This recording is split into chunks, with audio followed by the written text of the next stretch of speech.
But the syllabus, I'm kind of surprised that the syllabus doesn't cover file I/O. So maybe what I'll do is I'll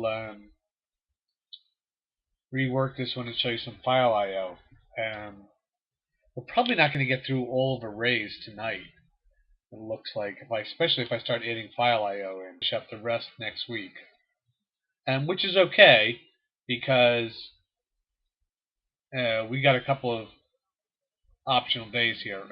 The midterm is going to be online, so I can move multi-dimensional arrays down here and finish up arrays on Monday. And this is online, so we don't really need that slot for the midterm.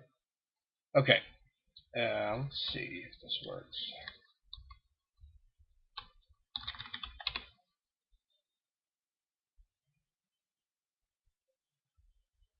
This should work.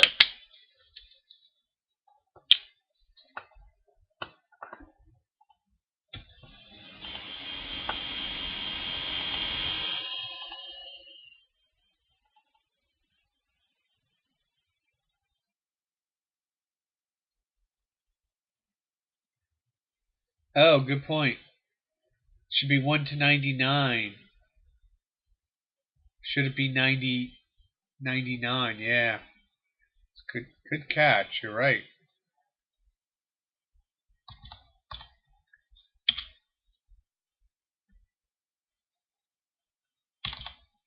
Actually, we could have just done this as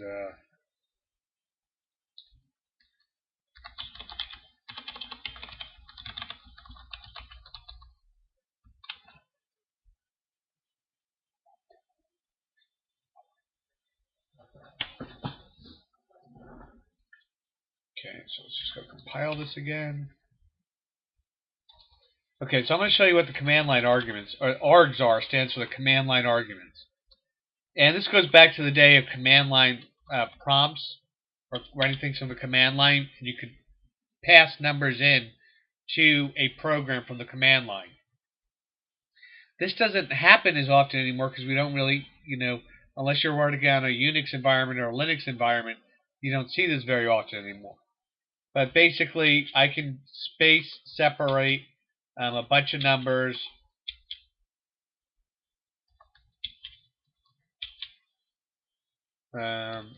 like that, hit enter, and now we see it, what it did. So I entered in 12, and if we look down here, they all say not covered. Oh, actually, 13 is covered. Yeah, okay, so the numbers are off by 1. I have to adjust that, but you can see the ones I entered are covered because 11 should actually be, 11 would actually be 10 because it's an off by 1 thing, and 12 is 13, and 33 is probably, I entered 32 at some point, and I did. So you can see how that worked, is that these numbers all got passed in at the command prompt, right? And they were stored in here. So when you run a program, a Java program from the command prompt, and I'm not sure how to do this from NetBeans. I think you pretty much just have to copy the program out and run it from the command prompt. If you're not comfortable with the command prompt, you probably don't have to do that. But it's the only way to experience this, and that's what args really is for.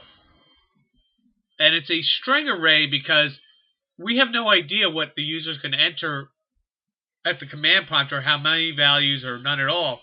So the safest thing to go with is an array of strings, because a string is a universal data type, and an array can be any size. So the array of strings is the most universal way to deal with variable number of arguments of the command line and data types. And then what you wind up having to do, if you're getting it as a string, it has to do that. But if you need it to be an integer, then you have to convert it using this method here. Okay, so now, but they said to get it from a file. There's a way of cheating, and I think this will work. Let me just say,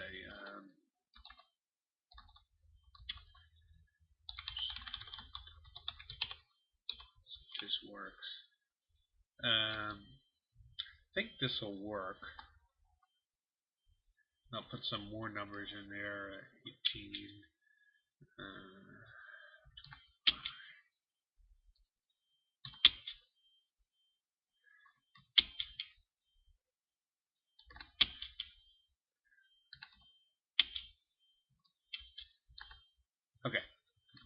this will work, but you can do it this way.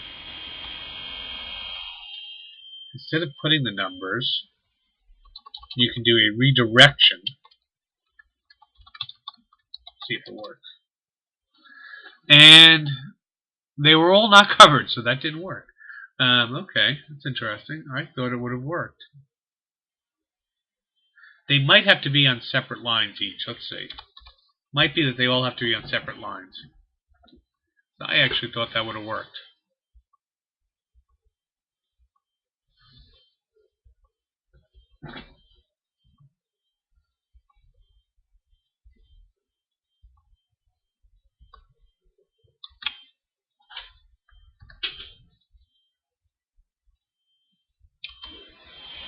No, it didn't work. Okay. Huh.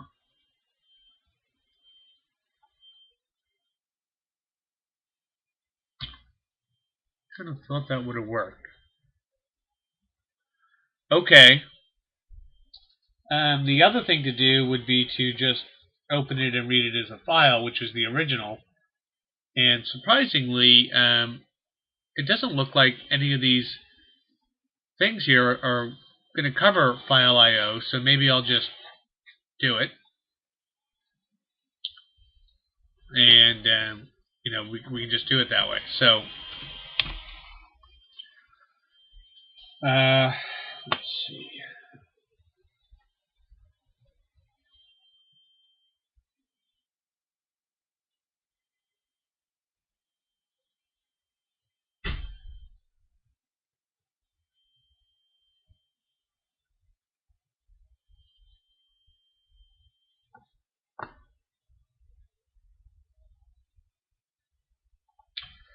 All right. Now, in order to do that, we have to open a file, which is going to be Java dot. Actually, we probably should import it, and we can go back to here temporarily. It makes it easier to program it this way. We're going to have to import the file classes from Java. .star if we want them. And let's create a reader here. The way I like to do it is something called a buffered reader. It's probably the easiest one to work with. It'll let you read one line at a time.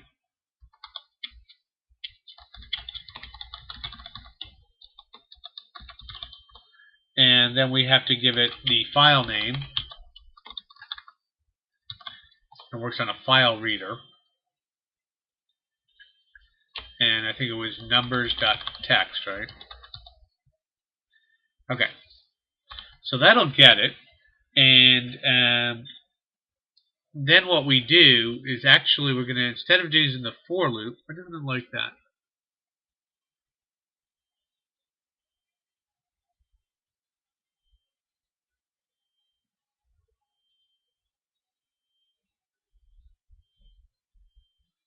What's like about that? Unreport. Oh, okay. Now we're getting into something called exception handlers,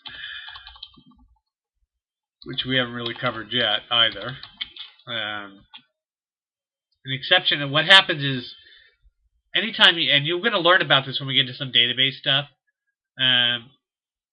Anytime you deal with what they call a volatile resource, which is essentially a resource outside the control of Java, like a file, you have to do what's known as error trapping. You're required to do it. The other thing is, what I could do here, which would allow us to shortcut it, is I can say here that my program throws exception. Okay.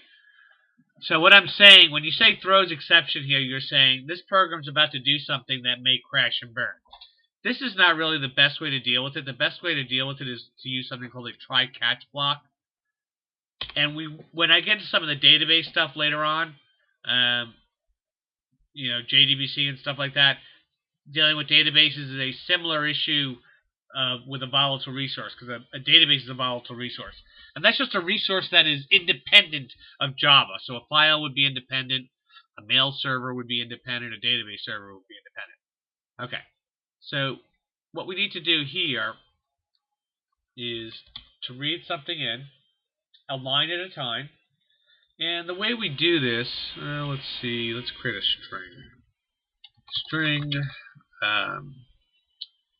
line, and then here we say line is equal to bufferedReader.readLine.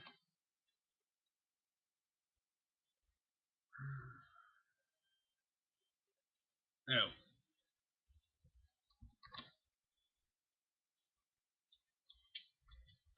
It's not equal to null. Okay. Now we do this. And that is actually probably all we need to do. We just say br.close, close the file. And that should do it. We need to grab that.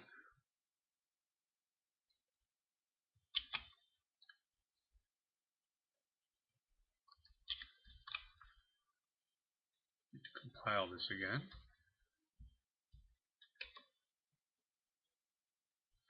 Now all I should need to do is run it without anything. Let's see what we got. I didn't like something. 52, it's got a space.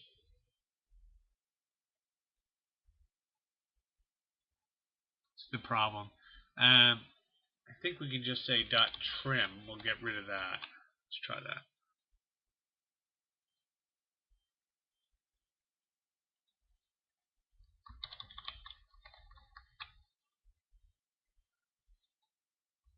Actually, if we do it that way, we no longer need to do it from the command prompt.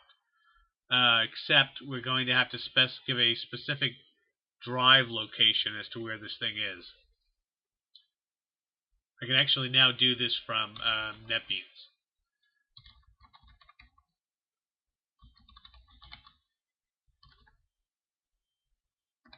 Okay. Let's give this thing a go and see what happens.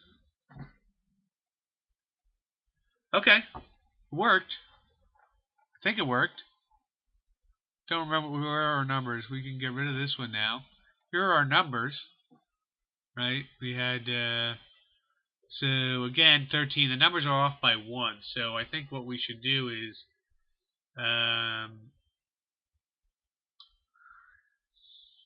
probably don't need that number. I think that'll cover us now. So again, if we look at the file, let's see, 12 and 12 and 10 are covered. And I think we got that. 12, 10, okay.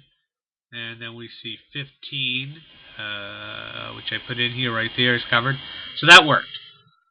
So this basically does just that.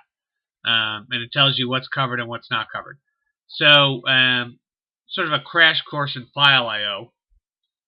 This opens the file in a buffered state. You can actually do an unbuffered file reader, but that's not generally recommended. You've got more control if it's a buffered reader. And what we're saying in here, we're saying, okay, while the line is equal to the next line out of the file is not equal to null, which means there is another line, right? Because this file, if we're reading, where'd that file go? If we're reading,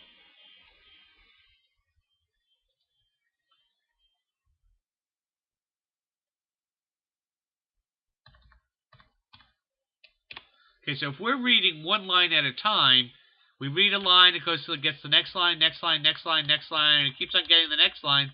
Eventually, we hit the end of the file, and then it returns a null, meaning there's nothing left. We're done. And so we're saying basically once we hit that nothing left null, we're done. Close the file, and then do the rest of it. So this is generally the easiest way to read a file. There are other ways of reading it if you're dealing with something other than a very simple text file and you want to do something more than reading one line at a time, if you want to read one character at a time, it can get a little more complicated. But this is generally the easiest way to read a file, and it works. Any questions?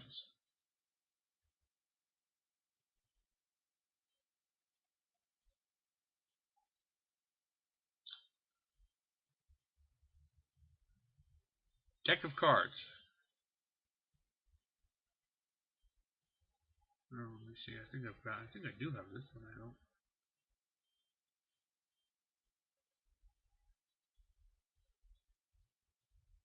No questions.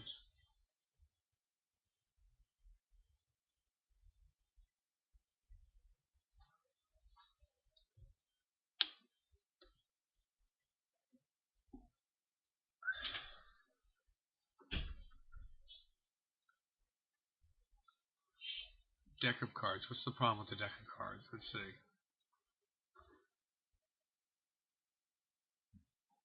So they're creating a deck of cards and they're trying to figure out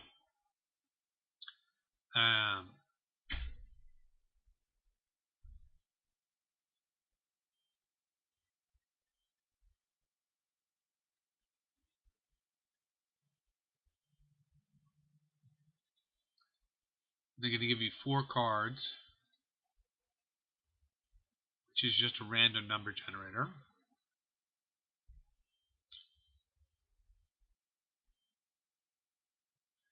Is this in there? Let me see. I have that one.